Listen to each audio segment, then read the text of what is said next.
to do this. So the initial thing was, I think they released 10,000, and they released 10 prisoners. So I was in the first group of 10. This is us at the hotel in Baghdad. We had gotten taken by bus to the hotel and walked into a room, and there were a bunch of other guys there in suits who I'd never seen before, and a bunch of Iraqis. And you can see the Iraqis outside the windows too there. And these dudes in suits are talking to the Iraqis and tell them to leave. They leave and they close the door, and he says, now my name is Franz and Hans, and I'm from the International Red Cross, and we're here to take you home. And I'm like, dude, what are you doing here? How could you be here? So they wanted to do a news conference, so we didn't really do a news conference. They just let the cameras in to take pictures of us. Yeah, and that's us on the, I guess we would still call it a MAC flight at that time, the MAC flight home. So I'm the smiling one there. To my right is Wetzel. And then the two people in sweatsuits are the Army truck drivers who got captured. We never, as far as I know, I never saw them in prison at all. So I didn't even know they were there. In front of them with the yellow patch is Larry Slade. He was the other half of the F-14 crew that did not get picked up. The Italian navigator's next to him, and behind them is Jeff Zahn. So Zahn and the guy on the left, Wetzel, they were flying together in A6 when they got shot down. After I got back, you saw it in the video, I came down here, went to ACSC, went to SAS, and then because we were downsizing the Air Force and it seemed like a good idea at the time, I went to the University of North Carolina and got my PhD in history.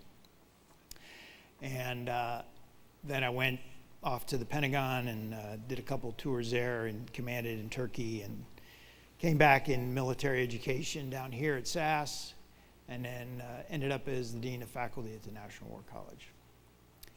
I think the things that, and I'm not a big one on trying to dispense wisdom of this. The one piece of advice I got, which I probably took too much to heart, was when we were on the boat, and a guy named Tom McNish had been a POW in Vietnam and was a flight surgeon, said, don't be a professional POW. In other words, don't just go around talking about these experiences, Try to do something else with your life. So I've tried to do that.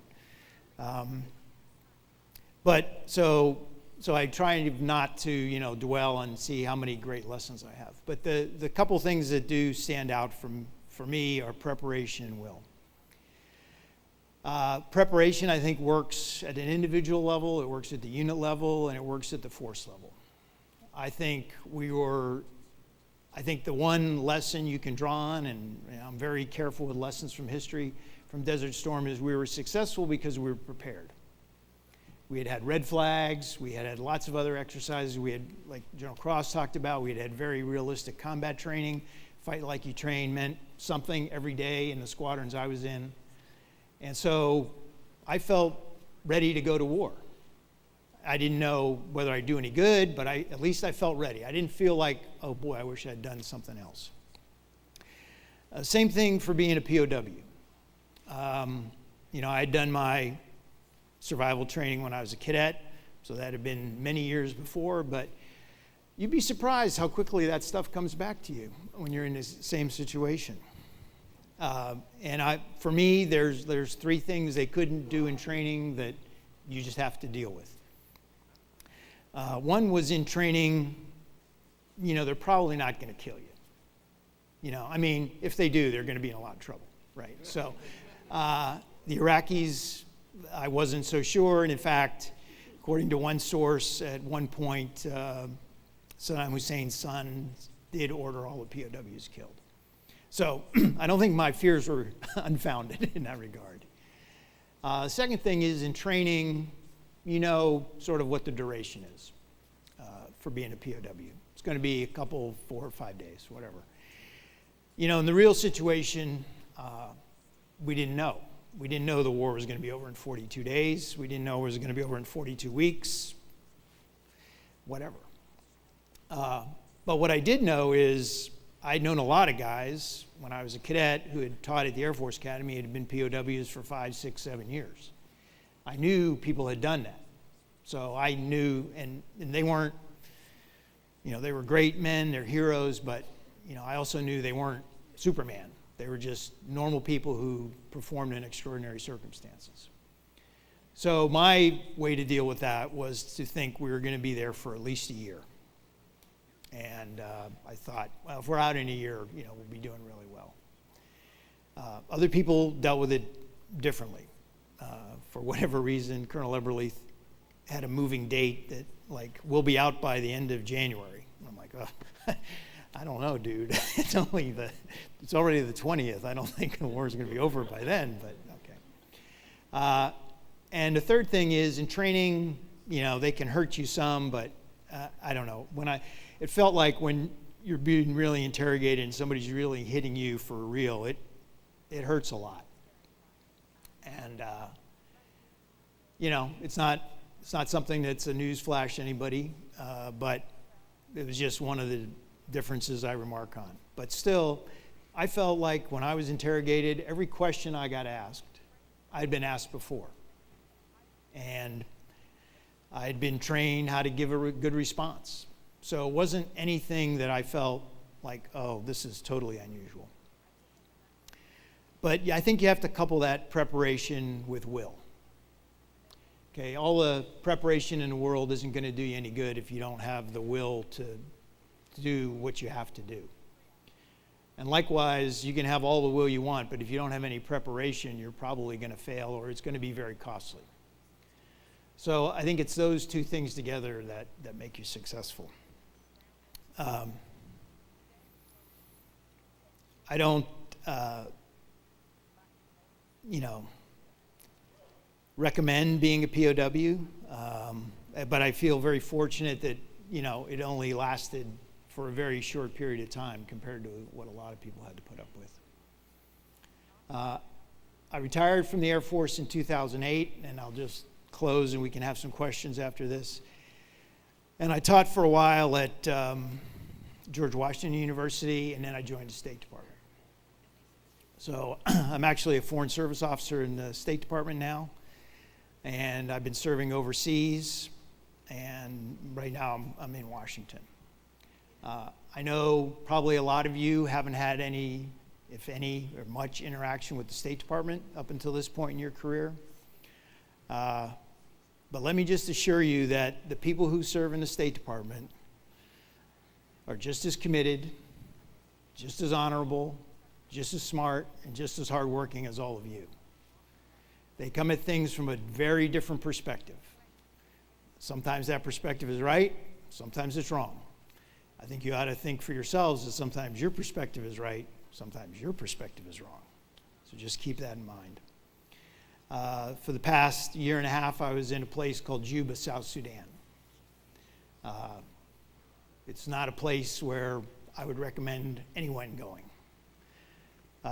But I worked a lot of really committed people in the State Department and USAID who are trying to make the lives of a lot of people a lot better.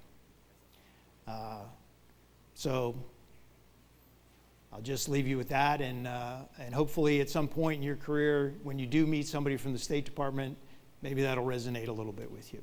Thank you very much, and I'm willing to take any questions. Just bear in mind that I've been questioned by harder people than you, and I was able to evade their questions. So if I don't want to answer what you're asking, believe me, I won't.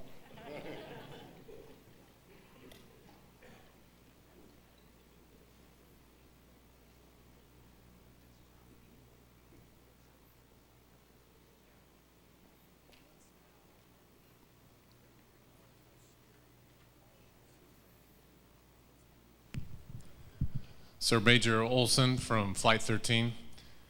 I'm interested in hearing a little bit more about what the most difficult thing was for you returning home from the war.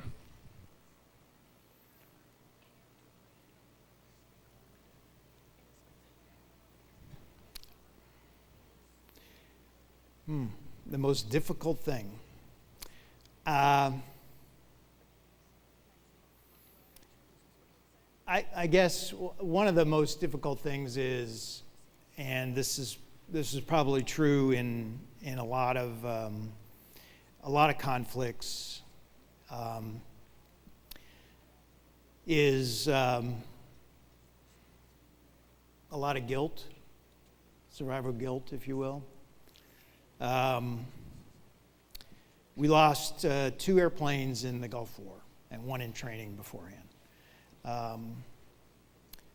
So 2 nights before my airplane was shot down, we lost another airplane. Major Tom T. Courts was the pilot, and Donnie Holland was the backseater. They both died. So Colonel Eberly lived on base because he was the OG. The 3 of us lived in the same neighborhood at Seymour Johnson. T. Courts and his wife Julie were good friends of ours. And, he left behind 3 sons.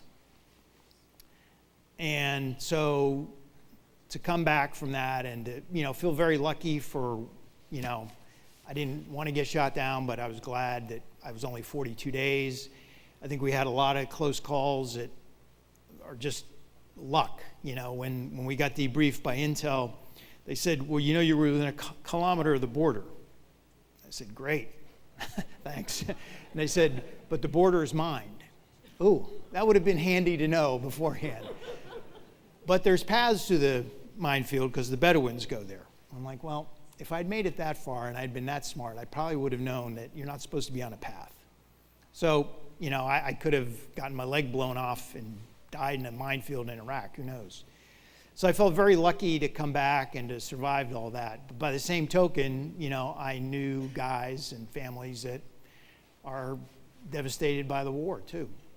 And so, and also, I didn't want to, I wanted to fly every mission with my unit. I didn't want to not do that. And so, in a weird way, I was sort of trying to overcome some of those feelings was the hardest part for me. I mean, reintegration with my family and everything was fine. It was, my kids were all very young at the time, so there was no big deal there.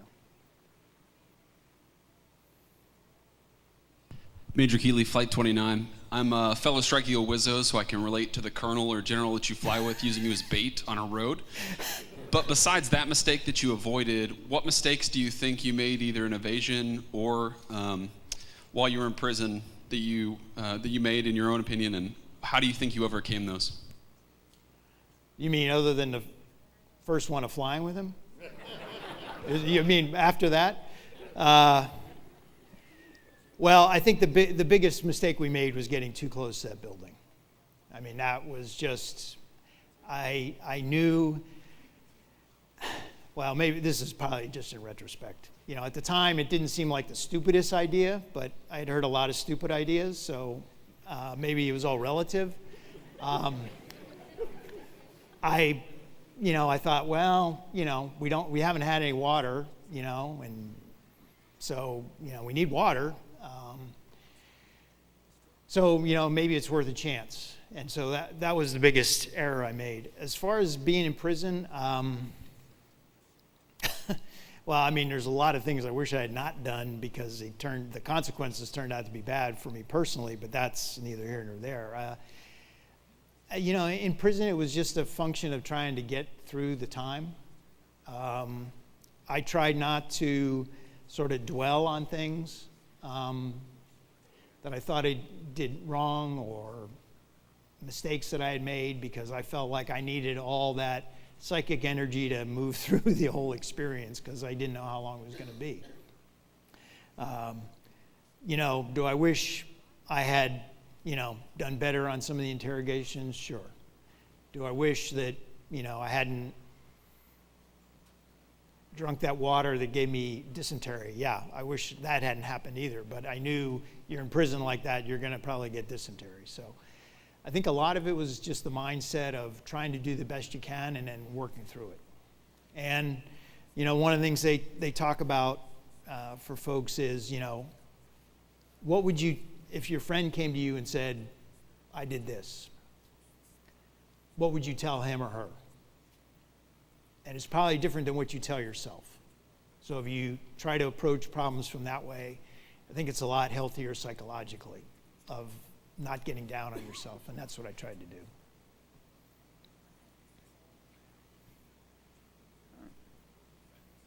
Sir, we'd like to thank you for your time, sharing your See, experiences. they wanted to get out early. I could tell. I would say hi to the Ryans. Where are they? So Joe and Denny Ryan were our neighbors in Bayleaf, and this guy right here was about 3 years old at the time, I think, or something like that. So it was quite a reunion when I met him, and he said, hey, do you remember these people? Yes, I do. So hi to you guys, and hi to the guys from SAS. Good to see you, and best of luck to all of you. You know, you're at a pivotal time in your lives and your careers, and I just say take advantage of every day and do the best you can. Thanks.